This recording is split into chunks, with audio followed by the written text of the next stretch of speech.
Computer, yes. Is it recording? Yes, it's recording. All right. We have Lisa Wells here. For anyone local in our Minnesota Midwest market, you're probably going to be like, what is happening that we have two loan officers in the same market collaborating, being nice, and having a conversation? For those of you who don't know, it is actually totally fine to be nice to other loan officers and to collaborate and share information for the greater good. And so in 2025, we're going to be having more conversations like this. Historically, we've done a lot of branding conversations and marketing and things like that. But I think what's really cool is digging into other loan officers' business, not who had crazy good years in 2020 when everyone did, but who are still holding steady, sticking to the basics, have learned trials and tribulations from years and years of doing this, and can share with us what's really working, what would they do differently, and all of that. So, Lisa, if you would start with sharing a little bit about you and give us some stats on how 2024 shook out for you. Of course. So a little bit about me. I mean, I have done this business for a really long time. I'm sad to say I've done it for almost 24 years at this point. It's all I've ever done. And you get a lot of learning lessons over those years. And sometimes you have to relearn the lessons, even though you felt like you already learned them. You relearn them sometimes because you forget and all that kind of fun stuff. But um, so I am your normal run-of-the-mill loan officer. I do run a branch. I don't have a ton of loan officers. That is something that's more on the agenda for me in 2025. We kind of had that previously, went away from that, and now we're gonna, go down that route a little bit more again. But for 2024, our year ended with closing 168 units and 70,749,766. Nice. So that, you say like everyone could have done things in 2021. The last 2 years for me probably have been, they were worse than 18, they were worse than 19. And for me, I had two kids that are now a freshman and sophomore in college. And in 2022, it was like, obviously you always know that's coming. But in 2022, it was one of those things where it's like, oh crap, like I only have 2 years left with these two, and then they're off.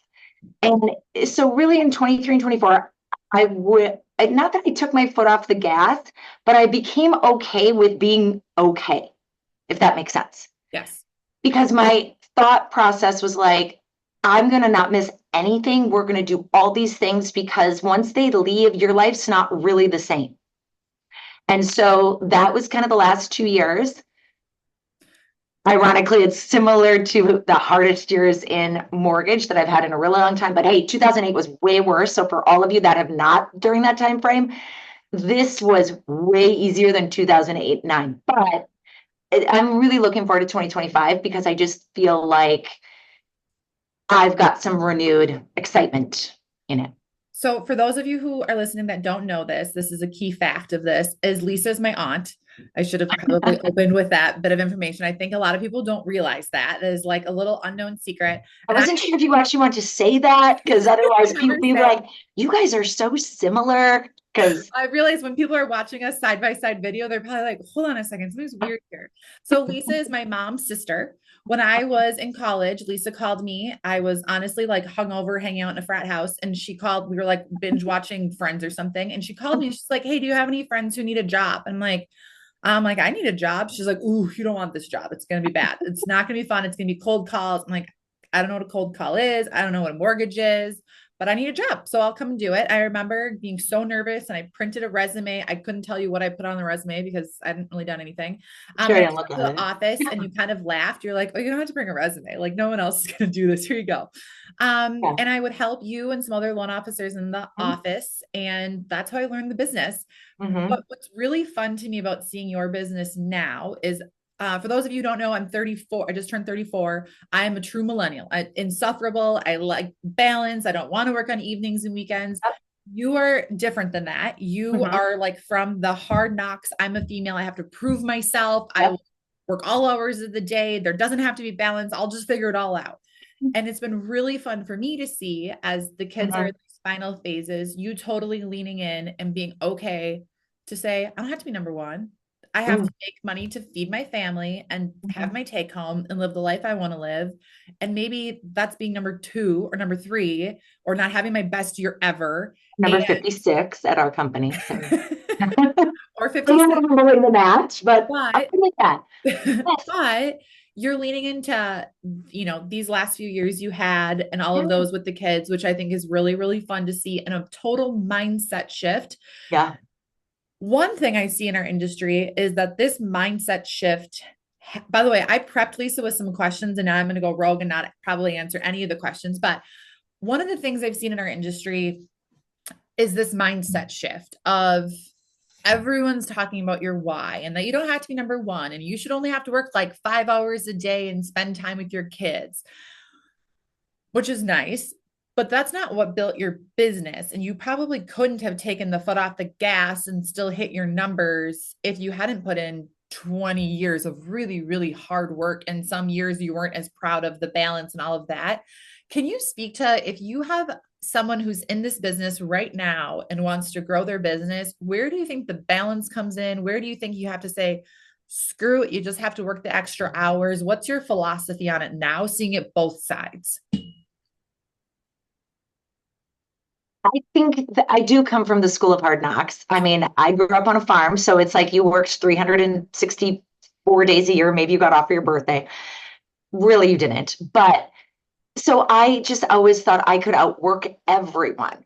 And that got me so far, but it also, had me a really stern talk with my husband. It was like, dude, I didn't sign up to raise these kids on my own and that whole spiel. But I think that part of it was I was just really driven. I wanted to prove something to myself and to other people. And sometimes that did come at a little bit of an expense. But I also think like now my kids who my daughter's who are a sophomore in college, my son's a freshman, like I will ask them, and my daughter will be like, Mom, you worked really hard, but you were an incredible example of you can do whatever you want, you can have whatever you want. And you showed us that that was possible. And without you working like that, we would maybe know, maybe not know. So I do think even though I worked a lot, I don't ever really feel like I missed stuff. Did I read in their elementary school at reading time? No, I did not. One, because I didn't like it. But two, it wasn't my thing. But like when my kids were in sports, like I would travel, I would do whatever I could to get there because I loved it. So I think, the balance, I would say there's seasons of balance. There are times where I simply just had to work really, really hard because I couldn't afford not to. And, or I didn't have the people to help me and I was it. And so I think I've always, for sure, these last few years, I've given up money to have balance because I still wanted to do a lot of business and I still wanted to push and drive and do all of that. But I knew I couldn't do it all myself. And so that really helped me build more of a team that allowed to help me because, but it did, I don't make as much per loan as some people.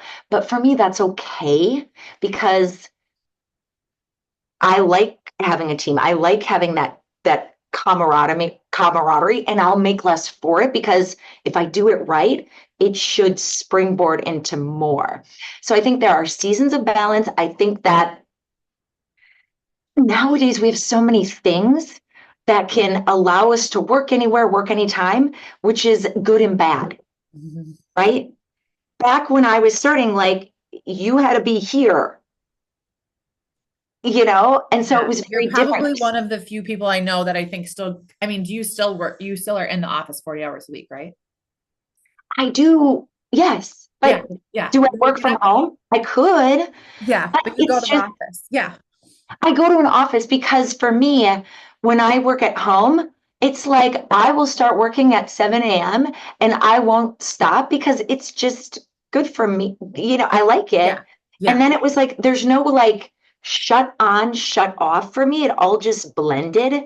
And so for me, coming to an office is good because it's like, oh, I turn on. And then when I leave here, I'm pretty darn good at turning off in general, not always, but in general. One thing I think working from home gives us this also this false sense of balance. I see so many loan officers who I feel like I'll be the first to say I think I am pretty dang good at the work-life balance in terms of like if I'm going to show up with my kids, I'm going to really show up with my kids. But that being said, there are some days where I just know like I'm fully booked tonight until almost the kids go to bedtime. So tonight's not my night. I already had it on the calendar a week ago. Like I Yep. will barely see the kids today. I gave them hugs this morning and spent a little extra time and then that was it. But when I spend that extra 20 minutes with them, my phone's nowhere near me. I'm all in on those 20 minutes. And there's so many Yep. people that are just like kind of wishy-washying everything. Like they wishy-washy the time with their kids staring at their phone or scrolling Instagram.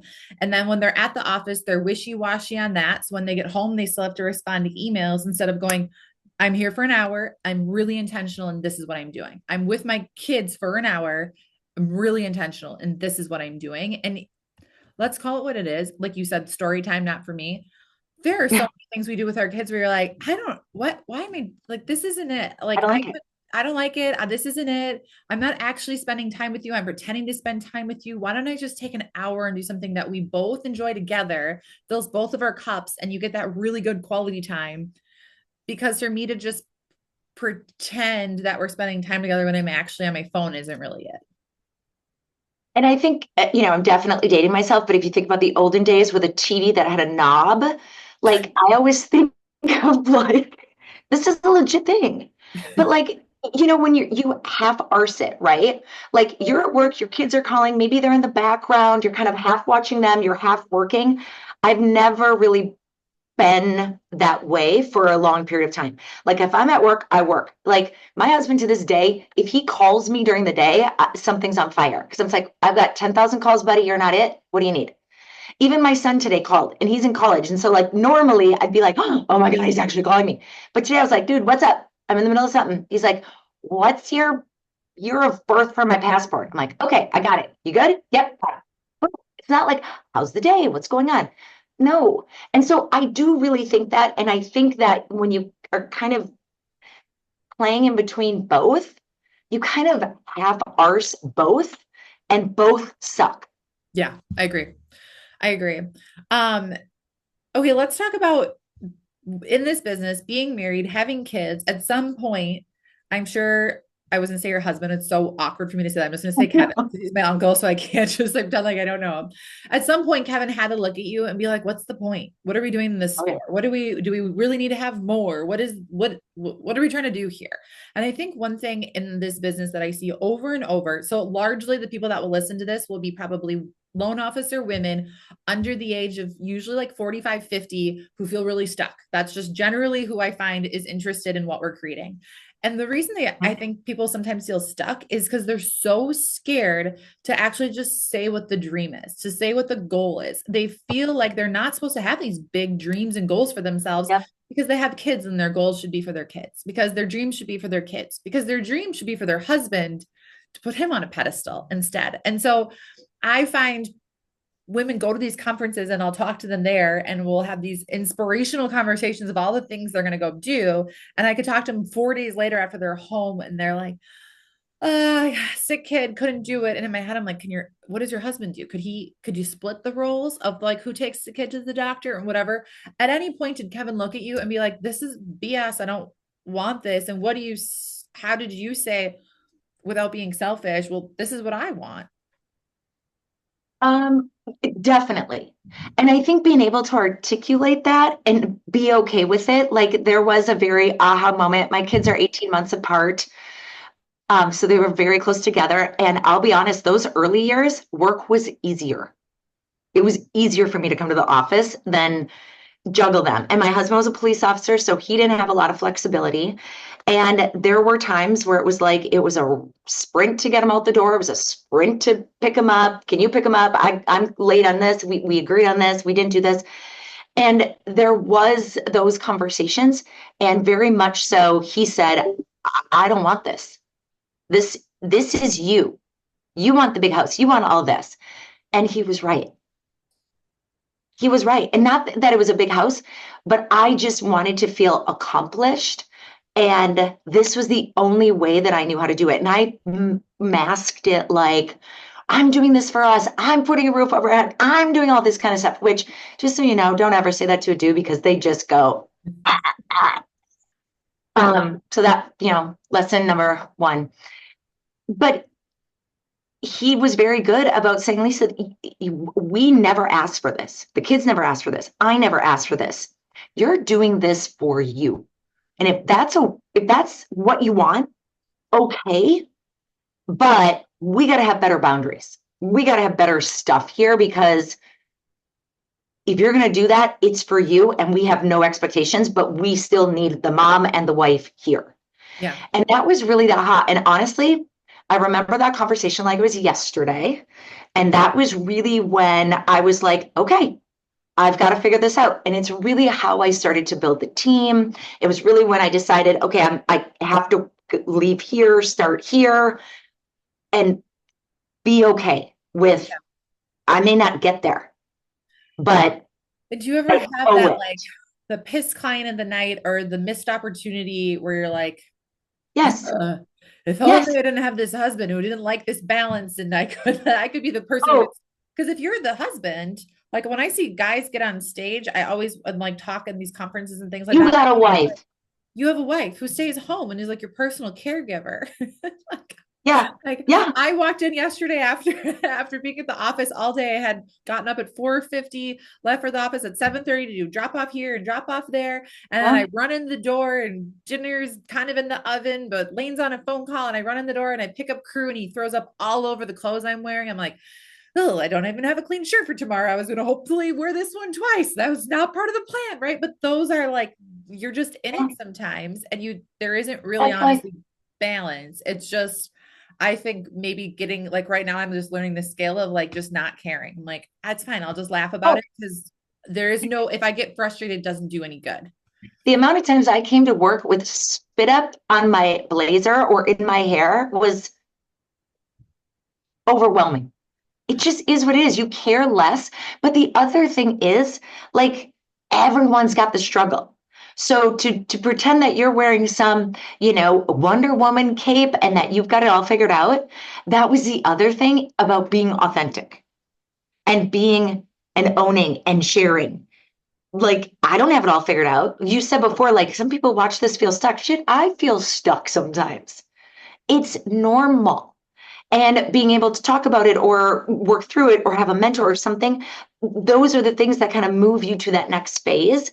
But I also think, yes, it's not easy to juggle it all, but you just do it. Like, I had a lot of stay-at-home friends that were moms. We're like, we are so in awe of how you do it. How do you do it? I have no flipping idea.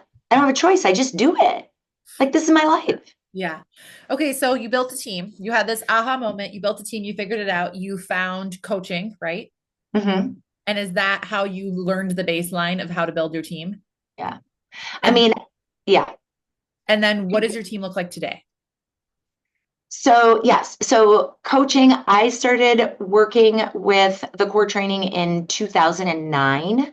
And so I'd started dabbling with team before them, but I did it wrong like everybody else, right? Like I hired people and I was like, don't talk to anyone, don't do anything, just stay in the background and do what I tell you to do. Ethically wrong, everyone quit, or, Lisa's horrid, all of the mistakes were done. And then I joined a coaching program. And honestly, that coaching program, like if I wouldn't have found that coaching program, I probably wouldn't be in the business. Because when you live through 2008 and 2009, as tough as we think these last 2 years were, those were quadruple tough. Like that was, I don't know which end is up. And without finding them to teach me really how to do this business properly and run it like a business versus a loan officer, I would have never probably kept going. I would have had to go get a real job, like a W-2 pay me a thing job. So that's kind of who taught me foundationally those things. And when you have that coaching program, it's also um, they don't allow you to screw up a ton. Meaning, I made this mistake. Good, let's learn from it. Or, hey, I think I'm going to do this. Don't do that because this and this and this and this are going to happen. So they kind of save you from making those mistakes over and over and over again. It's interesting. I think sometimes people, and I do this too. You listen to a podcast and you're like, oh, Yeah. I can go do that. That's no Yep. problem, right? And I used to listen to a lot of coaching podcasts and kind of sit on the sidelines younger in my career to save money versus actually having to pay for the content and whatever. And it's really hard if you're just listening to stuff like this and you can't real time have the conversation of like, okay, so now I hired this person because I heard on this podcast that I have to hire this person. I need to build a loan partner and blah, blah, blah.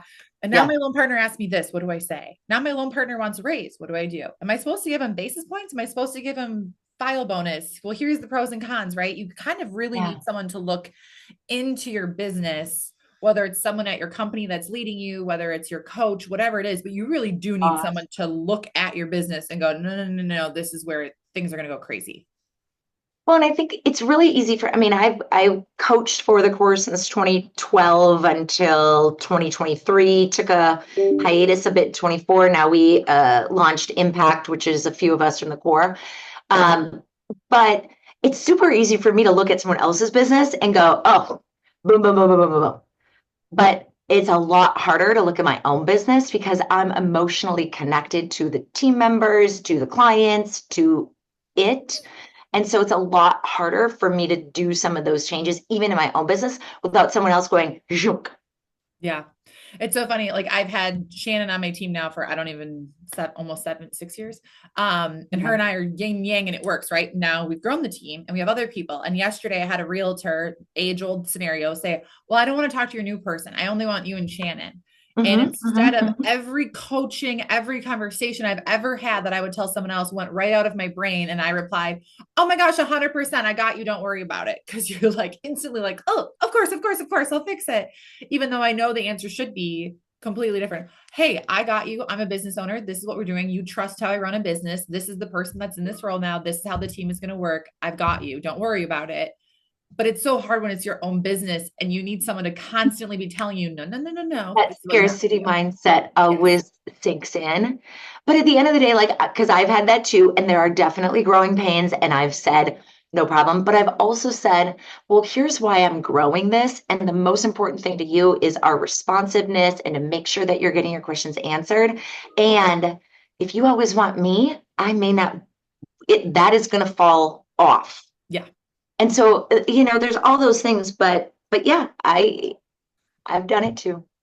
Okay. So looking back at your career, as you were building, what do you think is the number one thing that you personally did within your team that really launched you into success when you felt like, okay, we're really cruising now. We've got a real business. I'm not worried year over year if I should still be in this or not.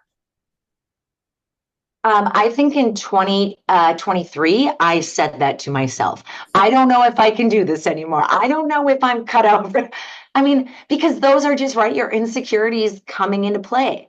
And so it doesn't matter that I've been very, pretty consistent for 24 plus years.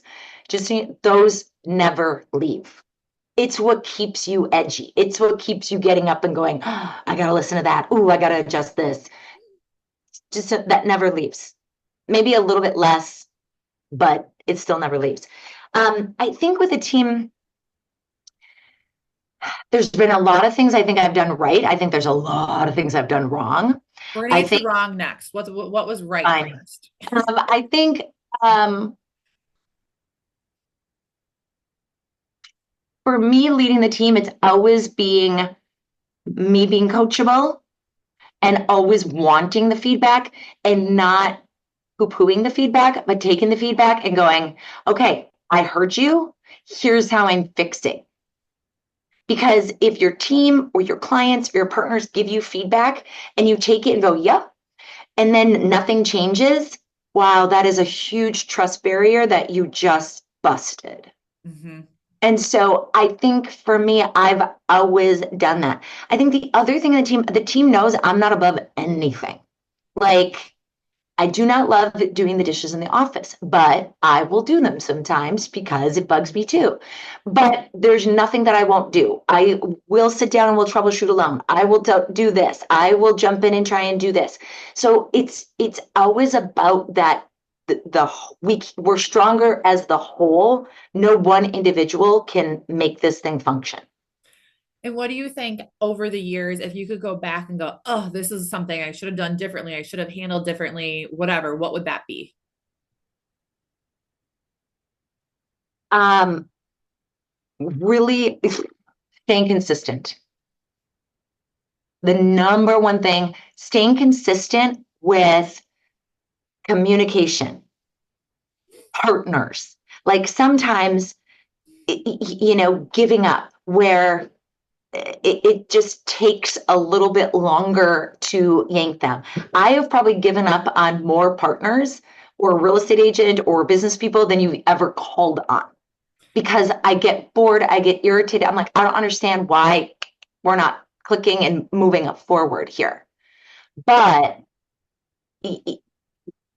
it's sometimes it's a really slow burn and the right people are worth it. And you don't have to be best friends with everyone. You have to stay consistent and you will continue to compound those people. And at this point in your career, you're calling on realtors, you're doing all the things. You go meet with a realtor. Are you still following up? Are you still going to realtor coffees with people you've never met before or haven't had a deal on that you just cold called or anything like that? No, I don't cold call anymore just because, like I said, I've been around this business for a super long time. And there are people that I will meet with that I haven't worked with, Mm-hmm. but I'm not going to scour the internet for agents because at this point I already have a lot of people that I really like and would love to work with that I don't. Mm-hmm. And so I don't. But to be really honest, when I first started my coaching program, I worked at Wells Fargo. When you work at Wells Fargo, you are a really big deal because Wells Fargo pays billions to have people walk in the door and sit down in front of your desk. Mm-hmm. And so when I left Wells Fargo, that's all I did for 2 years was cold call realtors because I didn't have any. Yeah. So that muscle was very exercised then. But now, no, there's a lot of people that I can just call in and we did a deal 3 years ago. And They'll if I sit want to down with work you. with them, let's sit down. It's cool. So if someone is experienced in listening to this, I hope what you're hearing, I always think there's two sides to a coin, right? Mhm. I hope what you're hearing, if you're experienced in listening to this, is I need to rest on my reputation. I need to lean into the people I've already met with who don't send me business. I need to lean into the Yes. people who I just like we fell out of touch over a few years and just Yep. reconnect with them and dig in. And on the flip side, if you're listening to this and you're new in this business and you might look up Elisa and go, ugh, well, they did a deal with Lisa last year and like they're never going to send me business. So I shouldn't call on this person. Well, I just heard, yeah, you sure as hell should, because Yep. maybe she's never sat down with them and she's not calling on them anymore. Right. There's two sides to every coin. And maybe that one off agent feels like Lisa is established enough and they don't need her business and they will totally align with you because you totally do need their business. Right. Absolutely. I've lost more agents over the years for various reasons. We're not a fit anymore. They feel like have gotten bigger, or they don't want the team. There's 1,001 reasons. Mm-hmm. But here's what I know: over time, if you stay consistent with your communication and how you show up and all of that, that opportunity will come because someone's going to die, someone's going to screw up, someone's going to change companies and go, I hate that, whatever it is. But if they don't know you and you haven't kind of been planting a seed quietly or loudly, you won't even be part of what that next conversation could look like. I think one reason that loan officers struggle with consistency is because they're so busy watching coaching programs and how other people are doing it, trying to be someone else instead of what you said earlier, where it's like showing up authentically and Mhm. having real conversations. And then you can get deeper quickly because you showed up as yourself. And if they Yeah, like who you were today, well, guess what? Even if I didn't call them for 2 years and I called them again in 2 years, they're probably going to still like who I am in 2 years. And we can get there quickly. As where if you're always kind of flurried, trying to be someone else or trying to do someone else's system or someone else's way, you can't really stay consistent. In the spring, I did a speaking thing with Shayla and I had talked about all our email templates and everything else. And I said, I'm not sending you my email templates because you should be able to write your own email template, but here's all the templates that you should have. Why should you write your own email? Because it should sound like you. That's the whole point Yep. of this conversation. I counted the other day, I've had no less than like 35 some people email me after listening to that when I literally said you should write your own emails. Still be like, but I really like how you sound. So can I have your email templates? No, because you're not me. Sure, you can have them. They're going to fall flat because you're not me. Yeah. And it's a totally different. So then people can't stay consistent because they're not really being authentic. So they're trying to redo themselves every single day. Well, and it's hard to remember who you should be versus who you are. Yes. Yeah. And I don't ever have to remember. Like, I just don't. And I think also I'm older, so you get really good in your own skin Yeah.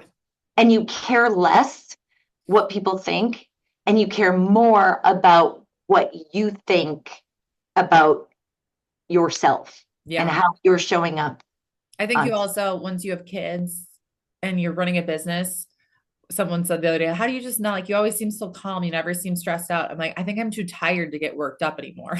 Like, I could be at any given time, I could be on 4 hours of sleep. I get more worked up if there's like a screaming baby, like no one's screaming at me here. So I think we'll be able to figure it out. In this It's all market, relative. yeah, It's all in relative. the last few years have been tough. Like you Mhm. said, these have not been your best years, blah, blah, blah. In this market, where do you think going into 2025, the biggest opportunity is for a loan officer? Is it social media? Is it realtors? Is it financial advice? Where do you think that if you were going to give someone advice of like just focus on this in 2025, where should it be? I think there's a few different areas. I think number one, realtors are always a good avenue just because it's immediate. And Mhm. I don't want to say it's immediate, but if you hit someone and they're, looking for something or that your timing is right, they may have clients that they'll, send you. So I think realtors are stable and that's where you start. The other thing that I think if people are going to do anything, I think there are different seasons of where you go really deep with partners and where you go really wide with partners. And I think over the last 2 years, when I look at the business partners that I have done business with, realtors, a lot of them, their business has gone down. So guess what? My business goes down. And because they're, usually more advanced, and they can't afford to have it go down a little bit because maybe they don't need to work as hard or whatever it is. But I think that when you have that, you're only as good as kind of the partners that you work with. So Mhm. the other thing, if I were people, I would definitely be really hyper focused on database. Mhm. But if you don't have as much longevity in the business, do not sell yourself short because there are those people in your database that are really going to shout your name from the hills if you pay attention and ask them. Yeah. So you don't have to have a 3,000 person database to focus on it. I think the other thing is looking at going consumer direct. I think that where we're focused is we're really trying to get to the consumer first, not because I'm tired of calling on realtors. That's not it. It's because it's much more logical. A Mhm. client should come to us for the money first. I can't tell you how many times a client has gone out with an agent and then they come to us and they're like, oh my God, this is what I'm approved for. Oh my gosh, that's really what my payment is at that level. And now the bar's been set Mhm. with that home or kind of The that fancy level house up. they already saw. Yeah, because everyone wants the shiny, cool thing, which is why they go to realtors. They don't want to get buck naked financially in front of us because that's like, ugh. Yeah. So that's where it's like we're really trying to do that. And how do you do that? You really go probably on social, you do events that market to that group. But then the thing is, you better have a really good incubation system because most people are not going to raise their hand and go, I would like to buy in 90 days. You better have an incubation system for 90 days, 12 months, 24, 36. Meet the people where they are and then have a way to incubate them through education or through valuable stuff, not noise. Because I think that's the biggest problem that we have right now is it's really, really noisy. And if someone a lead comes to you and they aren't ready for 12 months, 24 months, are you still offering to look at their stuff to pre-approve them? Or are you just saying, that's great. Really, what you need at this point is just education. Here's some resources for you. So if a lead comes to us and they say, hey, we're not going to be looking for 12 to 24 months. So you probably have had this when people come and say, oh, we're not going to be ready until for a year. But guess I had a what? client the other day who I realized I stayed till 6 o'clock to do a Zoom with them and I got on. They're not buying for 5 years. I was like, I could be Maybe done. do it then. Like, I don't know. Yeah. But the other thing sometimes that happens is people say, we're not going to buy until next year, but they've started planting that seed. So all of a sudden they're starting to look and they're like, oh my gosh, Yeah. we found a great house. So I always tell people it's never too early to have a discussion Hmm. and to start that incubation process. If someone comes to me and says, I'm not going to buy for 2 years, I'm going to say, great. Tell me a little bit about your finances. Tell me a little bit about the stability of your job and tell me a little bit about your credit. And we're going to start there. And then what I'm going to do is I'm going to put you on kind of in my ethos, and quarterly you're going to get a newsletter and we're going to talk about what is happening in the market, talk about wealth, talk about affordability. You're going to be invited to things that I'm doing where we're kind of planting the seeds, because we're not just pre-approving you for a house. We're really helping you get to that next level of how do you save for down payment, how do you afford it, how do you deal with your budget, all of those kind of things. And that way we're earning their business before they even thought about giving it to us. And so that would be more my plan. Someone who's going to, in a year, I would say, hey, let's get pre-approved. There's no reason, because then if I can work on optimizing your credit, if I can work on, this, that, or the other to put you just in a better position, I have time. Yeah. If you come to me 3 months, I don't have any time. Kind of is what it is. I feel like a year is often they're actually buying in 6 months. They just like, for some reason, they said a year. Mm. Okay, so with consistency, you said you wish you were better at consistency, which is funny because one of the questions I wrote down is that you're great at consistency. Consistency. And that's one of the things that stands out about you, which isn't just interesting alone in itself, because you probably, compared to most people, are really good at consistency. But in your head, you're probably like, oh, like even just showing up to the office every day is more consistent than 90% of the loan officers in our industry, which is sad, honestly, I think. So what do you think helps you stay consistent on a regular basis, or what do you implement to make yourself be consistent? Like, are you like, I live and breathe my time block, and if it says power hour, I'm picking up that phone and no one's popping in my office? Or what actually works for you? Because that's what everyone says they do, and I've Who never does met that? anyone who actually does that and that actually works for. So maybe consistency isn't a good word. Maybe it's discipline is a better word. Yeah. You know, I think I wish I was more disciplined. And to me, that means doing the stuff that I know I have to do to move the needle, even when I don't feel like doing it. Mm-hmm. That's probably the thing I wish I was better at. Um, but then sometimes I'm like, well, geez, if I don't feel like doing it, maybe it's really not that important. It's not worth moving the needle. So, um, how do I do that? One, I mean, try paying Hold for on. two kids in college. I want to lean into what you just said, though. I think that's key because there's a Oh, huge difference between I don't want to do this and I don't have to do it anymore. Right. Like, realistically, if you said, I don't ever want to prospect again, I'm going to kind of coast into the sunset and I'm just going to keep working until I'm just done. You could 100% do that at this point. But sometimes loan officers, you're pretty close to being able to. Sometimes loan officers here, you could tell Kaden and Kenzie they're paying for their own damn college, just like everyone else in this country. They can take out student loans, so you could be done. That's it. yeah, I Kenzie could. would have a conniption. Kaden would Yeah. be And it fine. would be like, okay, mom, I'm doing You'd a be like, crypto and I I'm love good. that for you. And Kenzie'd be like, whoa, you've lost your mind. Do I need to fly home for Yeah. you? This is not our deal. Yeah. I know. But that is a choice that you're making at this point. There's a whole bunch Yeah. of loan officers who are not in a position where they can be making that choice. And there's been times in your life where you're like, I don't have this choice to make. I need to show up and I need to make the phone calls. I Yep. need to get paid, right? I've got kids in Yep. daycare. I've got family. I got a husband to feed and Yep. a house to pay. Do you think that in those phases of life, I think that's probably where you had success is because you knew what you needed to take and you were willing to put in the work.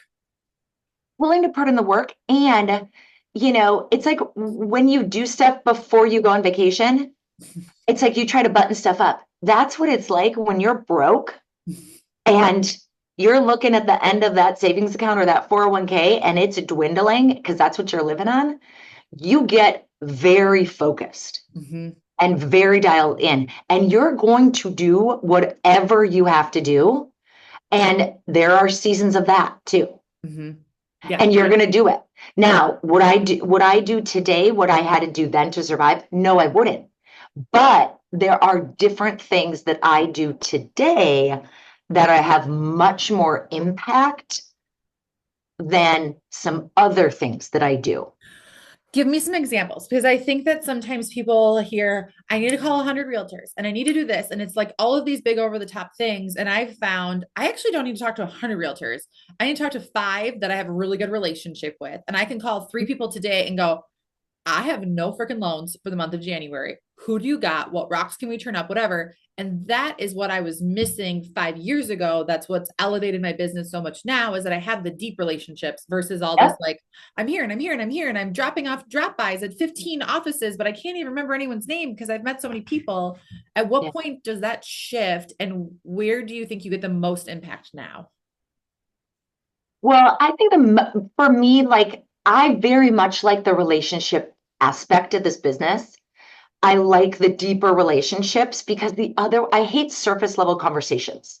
I don't like it. I could care less what you did this weekend, but if you've got a problem with something, I want to hear about it. Let's solve it. And you have to have a deep relationship for people to trust and open up to you like that. And most of the time, it's you opening up first so that they go, oh, okay.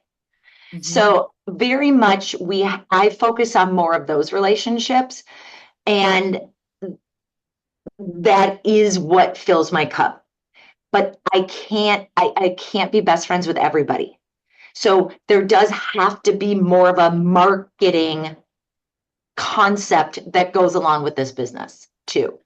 So would you say you got like your A realtors you've got deep relationships with, and then we've got your Mhm. B realtors where you maybe have once a quarter deep relationships with, like if you call, you enjoy the conversation, but you maybe don't look forward to their call on a Friday night. Would that be fair to say? Yeah. And I think the other thing is too, like, you know, the court was very regimented and like, I coached for them for 12 years, 10 years. I don't think I ever completed that task more than once. It just is. But here's the thing.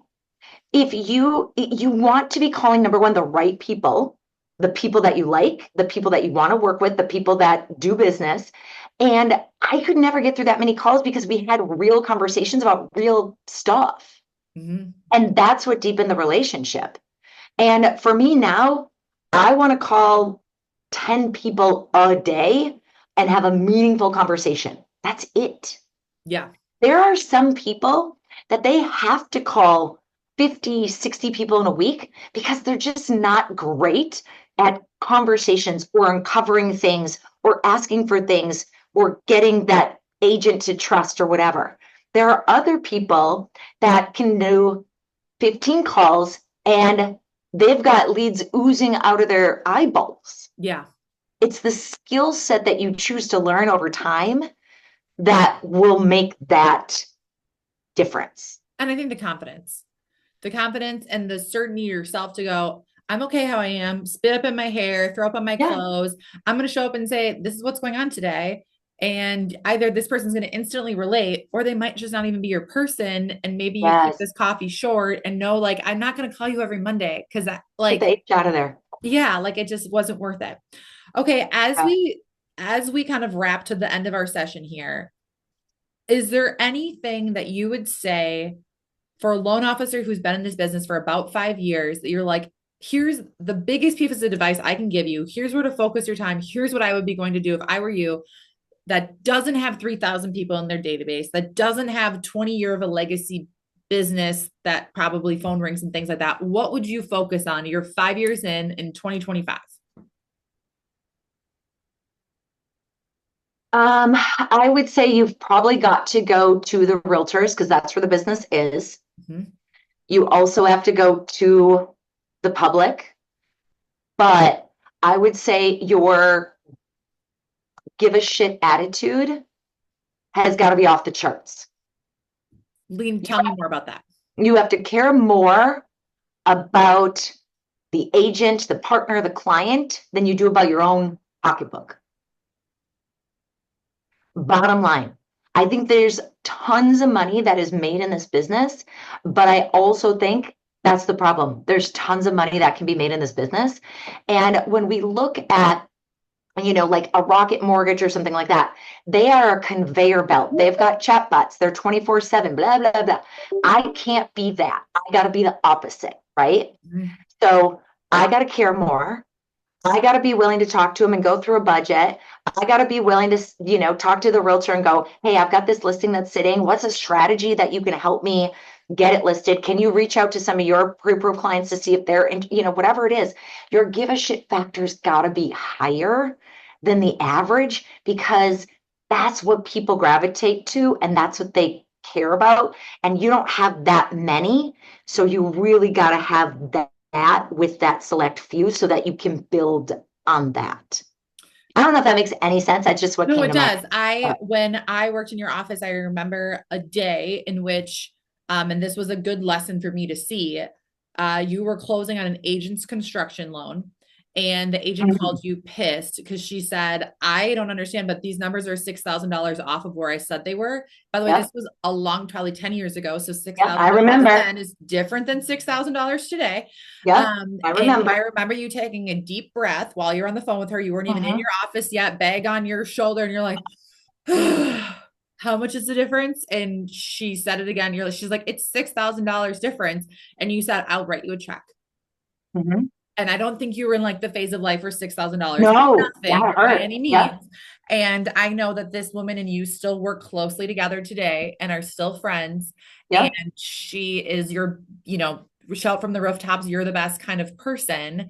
And that just shows what kind of investing in those relationships and just doing the right thing first goes a lot further. Mhm. And a lot of mortgage people today, I hear it all the time or get a phone call and they're trying to tell me some story. The loan officer told me this and they told me this, blah, blah, blah. And I go, Yep. let me look at the deal. And I pull it together. I go, they're lying to you. You Yes. messed up the numbers. They should have just Yes. called you and said, I totally effed this up. I Yep. thought this, you said this. I am so sorry. I'm sick Yep. to my stomach. How do we fix it? And instead, they're putting you through the ringer, lying to you, and the agents have no idea what's coming or going, and they burn the relationship. And This business is built, the reputation that you build is the only thing that you have. And I've always put people before, this sounds like a cliche and I'm sure it is, but people before the profit. yeah, Because if you do that, the profit will always come and the repeat business will always come because you did the right thing. yeah. You did the right thing. And I think too many people are concerned with you need one more loan or they have to have a loan and it might be better over here, but they're kind of, sidelining that a little bit to keep it. And at the end of the day, just do the right thing. It'll come back to you twofold. Karma is Yeah. a real thing. I used to actually keep a spreadsheet of every time we lost a loan to some BS, like out of state credit union, blah, blah, blah lender. And then Yeah. every time we have like a miracle loan where someone just calls us and they're like, hey, so and so sent me your information Yep. or have a purchase agreement. It always comes back It around and it always balances comes itself back out. around and it always balances out. Okay, so you're now coaching with Impact Coaching. Quickly tell me about Impact Coaching and who it's the right fit for. So Impact is kind of our new age. The Core was an incredible coaching company. I think they probably have the top results for any mortgage folks. And so a lot of us came from that because, like I said, everything has a season. And so Impact is really very similar, but also more holistic. It covers much more about balance. It covers much about money. We'll talk about how to get multiple streams of income if that's what you're aiming for. We talk about very foundational business basics in mortgage and or real estate. And so it really is a good fit for a lot of people that are like, I need direction. I want accountability from people who are in it and doing it today Mm-hmm. versus I did it 30 years ago and this is how I think it should be done. We're all in the business and doing it today. And I think any coaching program works if you do it. The difference is only a couple have actual accountability. And that's really what people need now is the accountability. They don't need more knowledge. They got enough knowledge. They gotta go do it. They need accountability to have them do it. And that's kind of what we focus on. So I'll take all of Lisa's stuff in this when you receive this interview and all of that. So if you have any questions on coaching, on learning from Lisa, on just connecting with her one-on-one, they can DM Definitely. you. Yeah, definitely message me, email, website, Instagram, Facebook. Awesome. We're a lot of Okay. places. Last thing, as you go into 2025, what are your team's goals? What are you guys trying to knock out of the park? So our biggest team goal is we are really working on the consumer direct stuff and that incubation, to really go client first and incubate them and kind of bring them into our ethos so that we can be kind of that one-stop shop so that when they are ready, we're delivering that client to agents or partners.